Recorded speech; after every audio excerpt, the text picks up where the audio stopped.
18 Kejahilan Naomi. Adrian kembali ke kamar setelah memergoki Naomi memaksa Nenek Camilla meminum obat secara halus.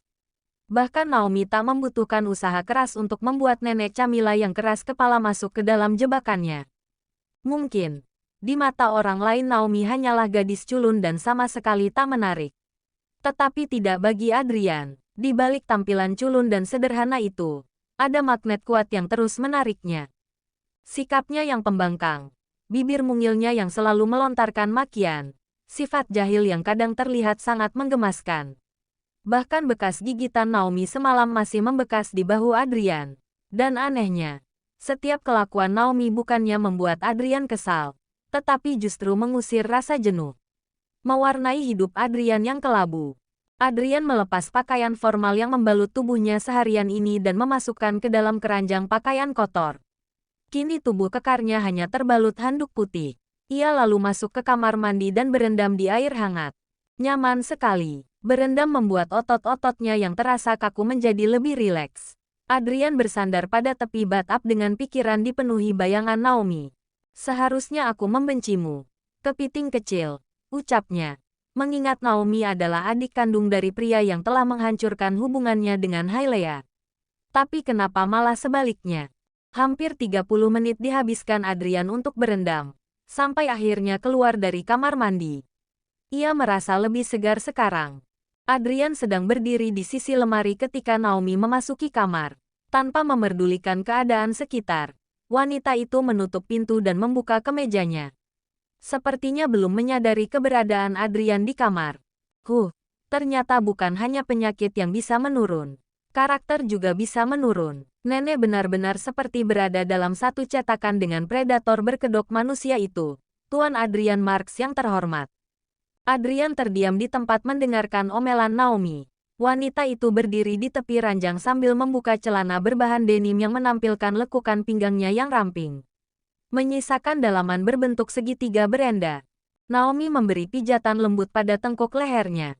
Sekarang aku harus mandi sebelum Tuan Adrian yang berasal dari planet Mars itu datang dan merusak suasana hatiku lagi. Ia kembali menghembuskan napas lelah. Tuhan, apa sama sekali tidak ada rencana untuk mengirim seorang pangeran ke dalam kehidupanku? Seseorang yang mungkin bisa membebaskanku dari tawanan Tuan Adrian. Mendadak senyum di bibir Adrian meredup mendengar ucapan Naomi. Tanpa sadar tangannya mengepal. Berani sekali dia mengharapkan ada seseorang yang membebaskannya dariku. Bibir Adrian mengatup rapat. Naomi terus mengomel layaknya burung beo. Sekarang wanita itu meraih handuk dan membalut tubuhnya. Kemudian melepas benda berbentuk segitiga dari pinggangnya dan melemparkan asal, yang sialnya malah mendarat tepat di wajah Adrian. Adrian mendengus dalam pencahayaan temaram kamar. Sementara Naomi segera menyalakan lampu.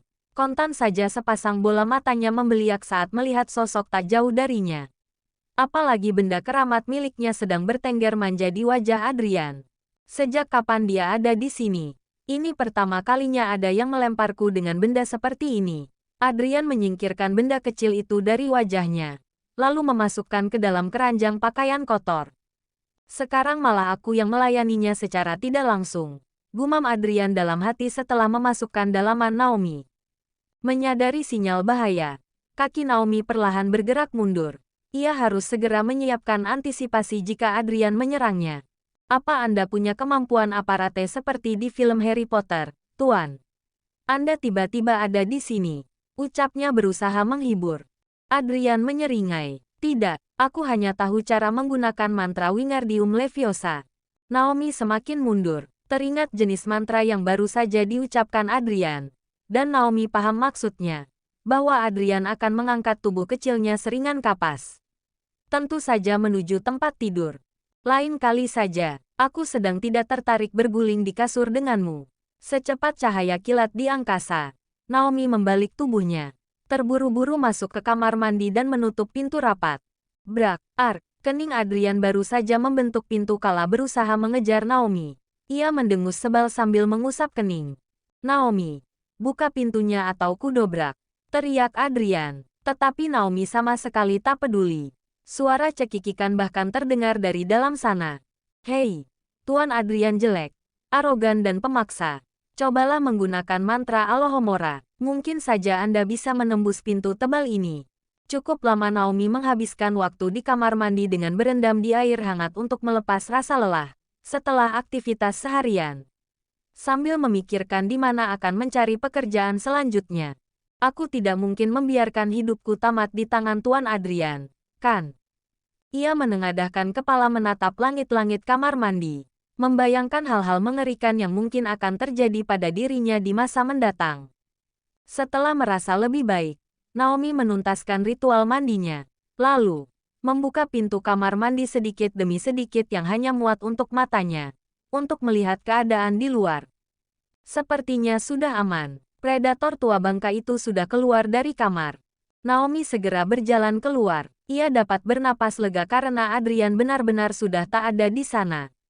Wanita terburu-buru mengunci pintu. Saat akan menuju lemari, langkahnya terhenti saat menatap bingkai foto milik Adrian di atas nakas. Hei, Tuan, sepertinya kamu salah reinkarnasi. Zaman modern seperti sekarang tidak cocok untuk diktator sepertimu. Naomi meletakkan kembali foto Adrian yang tersenyum dengan kacamata hitam yang membingkai matanya. Kamu akan lebih cocok lahir di zaman Perang Dunia Kedua dan menjadi serdadu. Kalau itu terjadi, hari ini aku akan memandangi fotomu dengan karangan bunga. Adrian, ada apa dengan keningmu? Kenapa memar? Sapaan ibu membuyarkan lamunan Adrian, yang sedang berada di ruang baca. Sebuah ruangan yang dipenuhi oleh berbagai bacaan, yang menjadi salah satu ruangan favoritnya saat sedang berada di rumah. Tidak apa-apa, Bu, hanya terbentur di pintu tadi, jawabnya sambil mengusap kening. Wanita parubaya itu mendekat dan memilih duduk di kursi tepat di sebelah putranya. Ada yang ingin ibu bicarakan denganmu. Kalau ini tentang Naomi yang menambahkan bubuk merica ke dalam jus Erika, aku tidak mau bahas. Baiklah. Meskipun sebenarnya Naomi sudah sangat keterlaluan, ia menjeda ucapannya dengan hela napas panjang. Oh ya, 2 hari lagi ulang tahun Erika.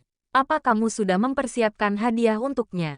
Belum, aku akan meminta Tina untuk mengurusnya. Ibu menganggukkan kepala. Sebenarnya ada yang mau ibu tanyakan padamu, Adrian. Apa itu? Bu, bagaimana sebenarnya hubunganmu dengan Naomi? Mendengar pertanyaan itu, Adrian hanya menatap sang ibu sekilas, lalu kembali terfokus dengan buku di tangannya. Maafkan ibu, Adrian, ibu tahu tidak seharusnya ikut campur. Kalau ibu sadar, kenapa masih bertanya? Ujar Adrian.